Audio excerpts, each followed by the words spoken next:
Bienvenidos. Este es el día número 179. Estamos leyendo la Biblia en 365 días. Hoy tenemos textos del primer libro de las Crónicas, del libro de los Proverbios y de la segunda carta de San Pablo a los Corintios.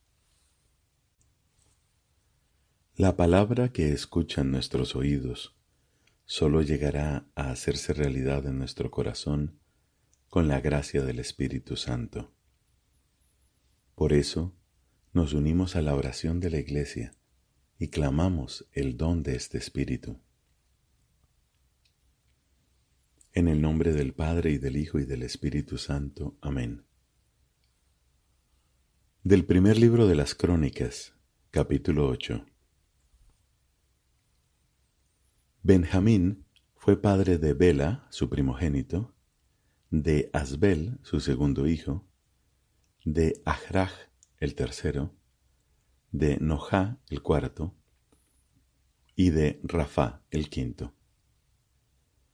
Los hijos de Bela fueron Adar, Gerá, padre de Ehud, Abisuá, Naamán, Ahoaj, Gerá, Sefufán y Huram. Los hijos de Ehud, los jefes de familia de los que vivían en Geba, y a los que hicieron emigrar a Manahat, fueron Naamán, Ahías y Gerá. Este los condujo en su emigración y fue padre de Uzá y Ahihud. Saharaim tuvo hijos en los campos de Moab, después de haber repudiado a sus mujeres Husim y Baará. De su nueva mujer le nacieron Yobab, Sibías, Mesá, Malcón, Yeús, Saquías y Mirmá. Estos fueron sus hijos, jefes de familia. De Husim le habían nacido Abitub y Elpaal. Los hijos de Elpaal fueron Eber, Misán y Semet, el cual edificó Ono, Lud y sus poblados adyacentes. Bería y Semá fueron jefes de familia de los habitantes de Ayalón, los que obligaron a huir a los habitantes de Gat. Sus hermanos fueron Sesac y Yeremot. Los hijos de Bería fueron Zebadías, Arad, Eder, Micael, Ispa y Iohá. Los hijos de Elpaal fueron Zebadías, Mesulam, Jizquí, Geber, Ismerai, Islías y Iobab. Los hijos de Simei fueron Iaquim, Sicri, Sabdí, Elienai, Siletai, Eliel, Adaías, Beraías y Simrat. Los hijos de Sesac fueron Ispan, Eber, Eliel, Abdón, Sicri, Hanán, Ananías, Elam, Antotías, Ifdías y Penuel. Los hijos de Hieroham fueron Samserai, Sejarías, Atalías y Aaresías, Elías y Sicri. Estos eran los jefes de familia, según sus listas genealógicas, y habitaban en Jerusalén. En Gabaón habitaba Abigabaón, cuya esposa se llamaba Maacá. Su hijo primogénito fue Abdón. Los otros fueron Sur, Quis, Baal, Ner, Nadab, Gedor, Ahió y Seker. Miclot fue padre de Simá. También estos habitaban en Jerusalén, lo mismo que sus hermanos. Ner fue padre de Quis. Quis fue padre de Saúl. Saúl fue padre de Jonatán, Malquisúa, Abinadab y Esbaal. El hijo de Jonatán fue Meribaal. Meribaal fue padre de Micá. Los hijos de Micá fueron Pitón, Melec, Tarea y Ahaz. Ahaz fue padre de Iehoyadá. Iehoadá fue padre de Alemet, Asmavet y Simri. Simri fue padre de Mosá. Mosá fue padre de Biná. Biná fue padre de Rafá. Rafá fue padre de Elasá. Elasá fue padre de Asel. Asel tuvo 6 hijos, que se llamaban Azricam, Bocrú, Ismael, Searías, Abdías y Hanán. Todos estos fueron hijos de Asel. Los hijos de su hermano Esec fueron Ulam el primogénito, Yeús el segundo, Elifelet el tercero. Los hijos de Ulam fueron guerreros valerosos y hábiles arqueros. Tuvieron muchos hijos y nietos, 150 en total. Todos estos eran descendientes de Benjamín. Cuando fueron deportados a Babilonia por sus infidelidades, todos los israelitas estaban registrados en las listas genealógicas y en el libro de los reyes de Israel y de Judá.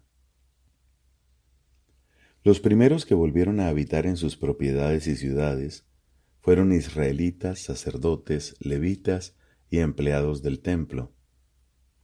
En Jerusalén habitaron descendientes de Judá, de Benjamín, de Efraín y de Manasés.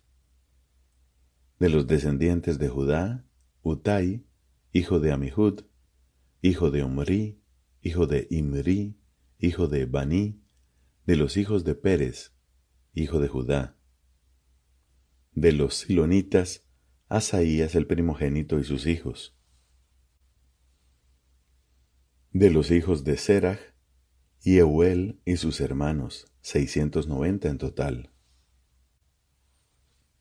De los descendientes de Benjamín, Salú, hijo de Mesulam, hijo de Odavías, hijo de Asnua, Ibneías, hijo de Jeroham, Elá, hijo de Usí, hijo de Micri, y Mesulam, hijo de Cefatías, hijo de Reuel, hijo de Ibnías, con sus hermanos, según sus listas genealógicas, 956 en total. Todos estos eran jefes de sus respectivas familias. De los sacerdotes, Yedaías, Jehoiarib, Joaquim, Azarías, hijo de Hilquías, hijo de Mesulam, hijo de Sadoc, hijo de Merayot, hijo de Ahitub, prefecto de la casa de Dios. Adaías, hijo de Jeroham, hijo de Pashur, hijo de Malquías. Masai, hijo de Adiel, hijo de Yahzerá, hijo de Mesulam, hijo de Mesilemit, hijo de Imer, y sus hermanos, jefes de sus respectivas familias, 1760 hombres para el culto de la casa de Dios. De los levitas, Semaías, hijo de Jasub, hijo de Azricam, hijo de Hasabías, de los hijos de Merarí, Bacbacar, Jerez, Galal y Matanías, hijo de Micá, hijo de Sicri, hijo de Asaf. Abdías, hijo de Semaías, hijo de Galal, hijo de Yedutún, y Berequías, hijo de Asá, hijo de Elcaná, que habitaba en los poblados de los netofatíes. Los porteros eran Salum, Acub, Talmón, Ahimán y sus hermanos. Salum era su jefe, y ellos están hasta el presente junto a la puerta del rey al este. Los porteros del campamento de los hijos de Leví fueron Salum, hijo de Coré, hijo de Ebiasaf, hijo de Coraj, y sus hermanos los corajitas de la misma familia. Ellos se ocupan del culto, como guardianes de los umbrales de la carpa, porque sus padres habían tenido a su cargo la guardia de acceso al campamento del Señor. Antiguamente, su jefe había sido Pinhas, hijo de Eleazar, que el Señor esté con él. Zacarías, hijo de Meselemías, era portero de la entrada de la carpa del encuentro. El total de los elegidos como porteros de los umbrales era de 212 y estaban inscritos en sus poblados. David y Samuel el vidente los habían establecido en sus cargos permanentemente. Tanto ellos como sus hijos tenían bajo su custodia la entrada de la carpa, es decir, de la casa del Señor. Había porteros en los 4 puntos cardinales, al este, al oeste, al norte y al sur. Sus hermanos, que habitaban en sus poblados, tenían que ir periódicamente a estar con ellos durante 7 días. Los 4 jefes de los porteros, en cambio, estaban de servicio permanentemente. Estos eran los levitas y tenían a su cargo las cámaras y los tesoros de la casa de Dios. Pasaban la noche alrededor de la casa de Dios, porque estaban encargados de custodiarla y tenían que abrirla todas las mañanas. Algunos de ellos tenían el cuidado de los utensilios del culto y los contaban cada vez que los ponían y los sacaban. Otros tenían a su cuidado los utensilios, todos los vasos sagrados, la harina de las ofrendas, el vino, el aceite, el incienso y los aromas. Pero los que hacían la mezcla de los perfumes aromáticos eran sacerdotes. Matatías, uno de los levitas, el primogénito de Salum, el coreíta, estaba encargado permanentemente de las ofrendas que se freían en la sartén. Entre los quejatitas, sus hermanos, algunos estaban encargados de preparar cada sábado los panes de la ofrenda. También había cantores, jefes de familias levíticas, que vivían en las habitaciones del templo, exentos de todo otro servicio, porque se ocupaban día y noche de su ministerio.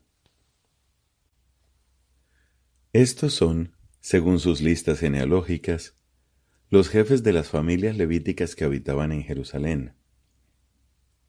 En Gabaón habitaban Abi-Gabaón y Yehiel, cuya mujer se llamaba Maacá. Su hijo primogénito fue Abdón, y los otros, Sur, Quis, Baal, Ner, Nadab, Gedor, Agio, Zacarías y Miclot. Miclot fue padre de Simam. También estos habitaban en Jerusalén lo mismo que sus hermanos. Ner fue padre de Quis. Quis fue padre de Saúl. Saúl fue padre de Jonatán, de Malquisúa, de Abinadab y de Esbaal. El hijo de Jonatán fue Meribaal. Meribaal fue padre de Micá. Los hijos de Micá fueron Pitón, Melech, Tajrea y Ahaz. Ahaz fue padre de Iará. Iará fue padre de Alemet, de Asmavet y de Simri. Simri fue padre de Mosá. Mosá fue padre de Biná. El hijo de Biná fue Refaías. El hijo de Refaías, Elasá. Y el hijo de Elasá, Asel. Asel tuvo 6 hijos que se llamaban Asricam, Bocrú, Ismael, Searías, Abdías y Hanán. Estos fueron los hijos de Asel. Los filisteos entablaron combate con Israel. Los hombres de Israel huyeron ante ellos y cayeron heridos de muerte en el monte Gelboé. Los filisteos persiguieron de cerca a Saúl y a sus hijos, y mataron a Jonatán, Abinadab y Malquisúa, los hijos de Saúl. El peso del combate recayó entonces sobre Saúl. Los arqueros lo descubrieron y fue herido por ellos. Saúl dijo a su escudero: «Saca tu espada y traspásame, no sea que vengan esos incircuncisos para vergüenza mía». Pero su escudero no quiso hacerlo, porque tenía mucho miedo. Entonces Saúl tomó la espada y se arrojó sobre ella. Al ver que Saúl estaba muerto, también su escudero se echó sobre su espada y murió. Así murieron Saúl y sus 3 hijos. Toda su casa murió al mismo tiempo. Todos los hombres de Israel que estaban en el valle, al ver que la gente huía y que Saúl y sus hijos habían muerto, abandonaron sus ciudades y se dieron a la fuga. Luego vinieron los filisteos y se establecieron allí. Al día siguiente, cuando llegaron los filisteos para despojar a las víctimas, encontraron a Saúl y a sus hijos tendidos sobre el monte Gelboé. Entonces despojaron a Saúl y se llevaron su cabeza y sus armas. Luego enviaron mensajeros por todo el país de los filisteos para anunciar la buena noticia a sus ídolos y al pueblo. Depositaron las armas de Saúl en el templo de su Dios y colgaron la cabeza en el templo de Dagón. Cuando todo Jabes de Galaad oyó lo que los filisteos habían hecho a Saúl, todos los hombres valientes emprendieron la marcha, retiraron el cadáver de Saúl y los cadáveres de sus hijos, y se los llevaron a Jabes. Allí sepultaron sus huesos bajo el terebinto de Jabes, y ayunaron 7 días.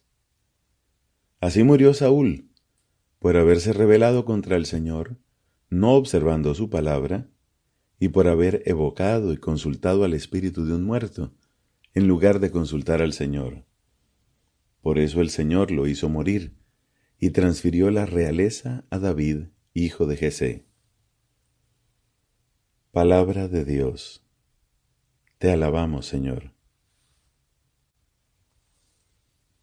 Del libro de los Proverbios, capítulo 13, versículos del 1 al 12.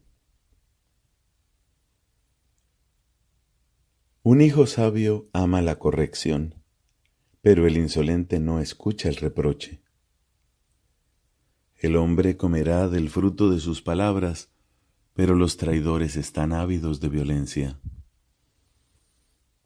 El que vigila su boca protege su vida. El que abre demasiado sus labios acaba en la ruina. El perezoso codicia y su deseo es vano, pero el deseo de los laboriosos será colmado. El justo detesta la mentira, pero el malvado causa vergüenza y confusión. La justicia preserva al que camina con integridad, pero la maldad arruina al pecador.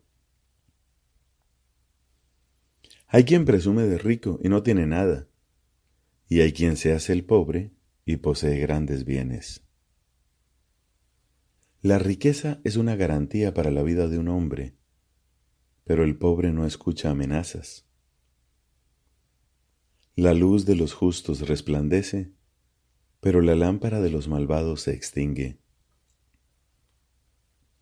El fatuo provoca discordias con su presunción, y la sabiduría está con los que se dejan aconsejar. La riqueza adquirida de golpe no dura, pero el que junta poco a poco la acrecienta. La esperanza diferida enferma el corazón. El deseo colmado es un árbol de vida. Palabra de Dios. Te alabamos, Señor. De la segunda carta a los Corintios, capítulo 10. Yo mismo los exhorto por la mansedumbre y la benevolencia de Cristo. Yo, Pablo, que soy tan apocado cuando estoy delante de ustedes y tan audaz cuando estoy lejos, les ruego que cuando esté entre ustedes no me vea obligado a ejercer esa severidad que pienso emplear resueltamente contra aquellos que suponen que nuestra conducta se inspira en motivos carnales. Porque, aunque vivimos en la carne, no combatimos con medios carnales. No, las armas de nuestro combate no son carnales, pero por la fuerza de Dios son suficientemente poderosas para derribar fortalezas. Por eso destruimos los sofismas y toda clase de altanería que se levanta contra el conocimiento de Dios, y sometemos toda inteligencia humana para que obedezca a Cristo. Y estamos dispuestos a castigar cualquier desobediencia, una vez que ustedes lleguen a obedecer perfectamente. Acepten las cosas como son. El que hace alarde de ser de Cristo, reconozca que también lo somos nosotros, y aunque yo me gloriara más de la cuenta en la autoridad que me dio el Señor, no me avergüenzo, porque es para edificación y no para destrucción de ustedes. Les digo esto para que no piensen que pretendo atemorizarlos con mis cartas, porque algunos dicen, sus cartas son enérgicas y severas. En cambio, su presencia resulta insignificante y su palabra despreciable. A los que dicen eso les respondo, lo que somos en nuestras cartas cuando estamos ausentes, también lo seremos con nuestros actos cuando estemos presentes. En realidad, no pretendemos ponernos a la altura de algunos que se elogian a sí mismos, ni compararnos con ellos. El hecho de que se midan con su propia medida y se comparen consigo mismos, demuestra que proceden neciamente. Nosotros, por nuestra parte, no nos gloriamos más allá de lo debido, sino que usamos la medida que Dios mismo nos ha fijado, al hacernos llegar hasta ustedes. En efecto, no nos excedemos en nuestro derecho. Nos excederíamos si no hubiéramos ido, pero nosotros fuimos para anunciarles la buena noticia de Cristo. Nosotros no nos gloriamos más allá de lo que corresponde, aprovechándonos de los trabajos ajenos. Al contrario, abrigamos la esperanza de que al crecer la fe de ustedes, se amplíe nuestro campo de acción, siempre de acuerdo con nuestra norma de conducta. Así podremos llevar la buena noticia a regiones más alejadas todavía, sin entrar en campo ajeno, ni gloriarnos en el trabajo de otros. El que se gloría en el Señor, porque el que vale no es el que se recomienda a sí mismo, sino aquel a quien Dios recomienda. Palabra de Dios. Te alabamos, Señor.